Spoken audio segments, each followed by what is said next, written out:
friends, coming back at you for another week here on a Thursday morning, ready to help you with your day. And we're coming back with segment 2 or part 2 on miracles. And the first one we talked about, miracles can happen. They can be spontaneous, but in our experience and with our son, miracles take hard work, and they take time, and they take faith. And we're going to keep talking about this, and we want to talk maybe a little bit more about the faith aspect. And our producer and cameraman, Mr. and Pastor Cale Bloom, he has a question for us. You can't see him, but maybe he'll turn around his camera at some point. But yeah, he says probably not. Cale, what's your question for us? So I understand that in the last segment we talked about how the Lindbergh way is to be go-getters. We're not going to sit around and wait for something to happen. We're going to try to inspire movement.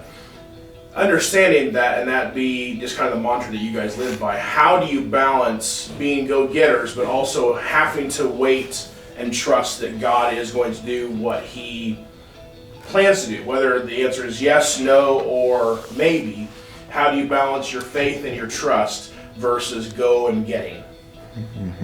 I think that's a great question. Probably a little bit difficult to answer, I guess. I think there's a progression of a person that takes place while you go through that. But I know that I can relate to that question. And I think it goes back to a little bit, for me, in the last segment, I talked about sometimes learning to just be quiet and listen.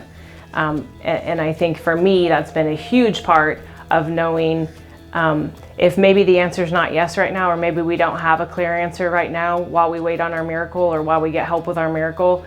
Knowing that maybe we can't outwork it and we can't change our situation is knowing when to just talk to God and listen. And so I think that the faith remains a huge part of all of it, no matter where you are in your journey through adversity. But I think it's knowing when to talk. It's listening to God and just knowing, trusting that it's there and that you'll be led down that path when it's time to get there. We went through that as far as knowing, when should Nash have his surgery? What does that look like? Knowing that it's all in his timing and not necessarily ours. I don't know if that answered the question at all or not, but I think for me it's been a huge part of learning to just be quiet and listen and know that he is still there going before us to lead that path. We just have to be quiet and listen and know when it's our time to move. Mm-hmm. I think for me, in my perspective, it starts with faith.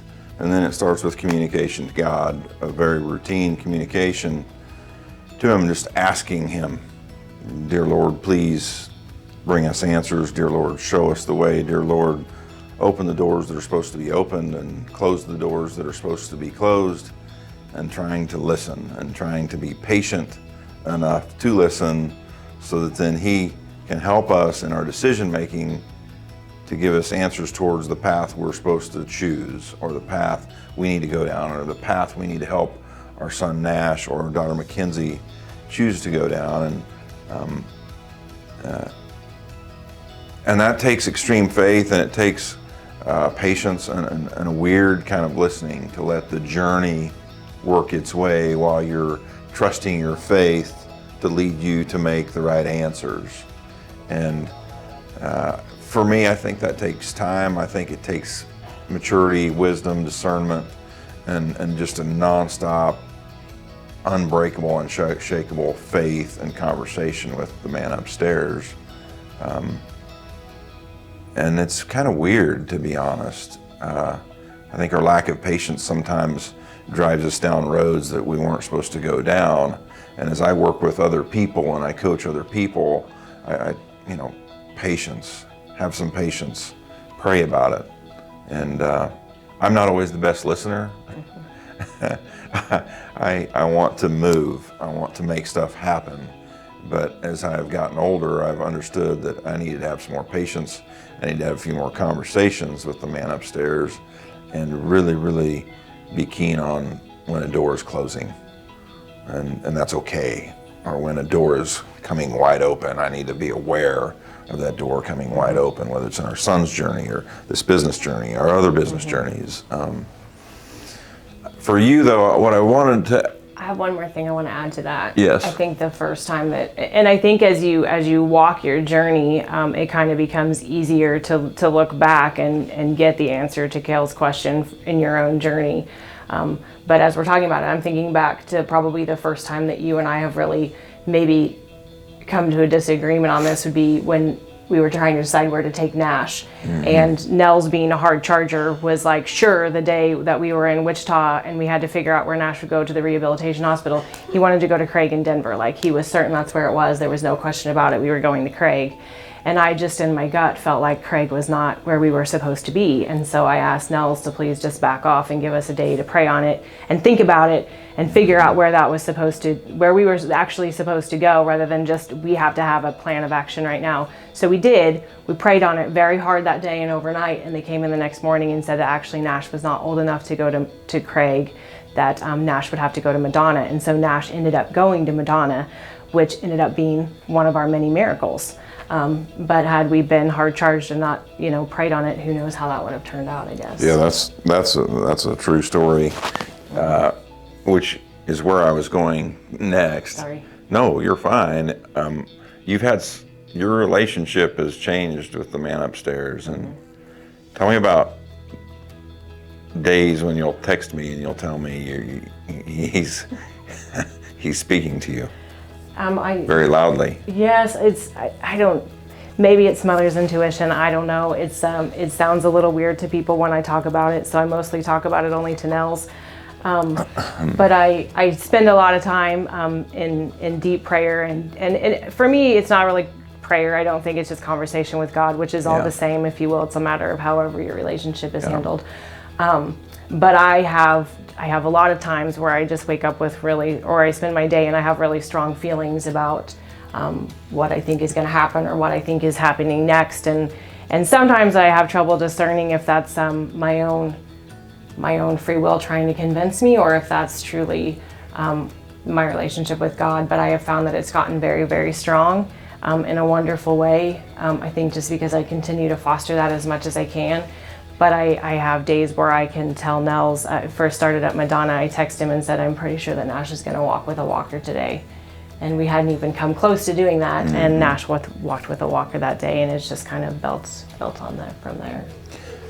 So you all haven't been with us every single day and every step of the way, but what she just talked about, she's now told 2 stories where she had conversations with the man upstairs and things happened in a different way than we listened to and knew had to happen that way. But as she goes about her day, given our situation, she's developed an incredible relationship with the man upstairs that's given her, it's unusual, and it's very real. And some people might think, she's worried to even talk about it, because she talks to me about it, people will think she's crazy. And we'll share some more on those things at some point, but her relationship and her conversations with the man upstairs has also helped guide our miracles. And that doesn't happen by accident. Her relationship and her conversations are very intentional. And when you get driven down the road we've driven down, and many other people have, this is beyond everyday life. This is dire, tough situations that drive people like her down a road to create a stronger relationship that then helps create miracles. Others sometimes go down a different road, but we chose to go down our faithful road. And when you get pushed to your wits' end and your limits with extreme heartache and pain, unbelievable, miraculous things can happen, not even with the person involved that needs the miracles, but with the support system around that person. So that's what we have today. We're going to keep venturing down this road. Hope you like this stuff. If you do, subscribe here. Check out madeperfect.com. We would love to see you there, and our kids would love to see you there so they can get an order filled and send it into the mail to you. Have a good day, friends. Good to see y'all. Make it a great Thursday. Thanks.